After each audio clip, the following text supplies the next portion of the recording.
Şu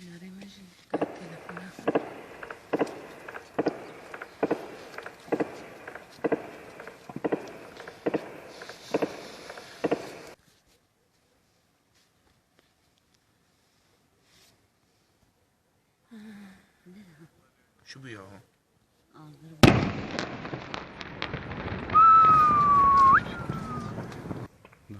Yakup.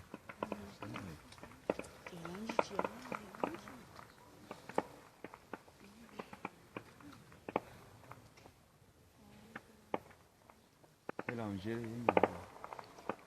Doğru kadar atmıyor. Şunu atayım.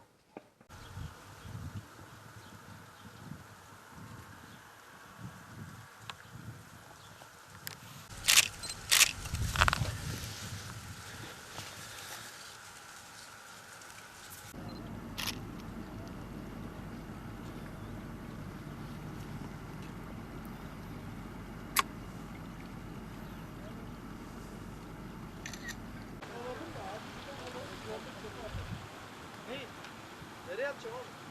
Nereye atacağım? İki orada, iki orada.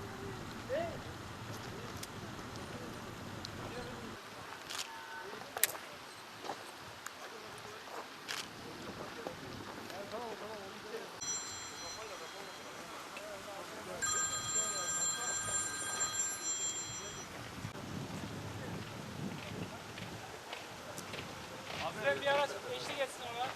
Abi.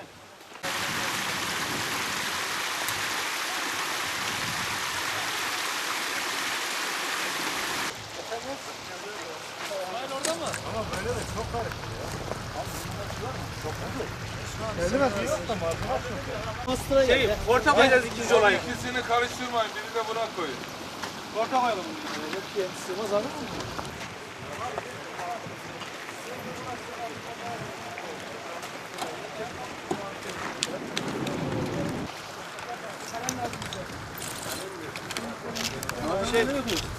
Sığan buna sığmayan bombacıların arabası.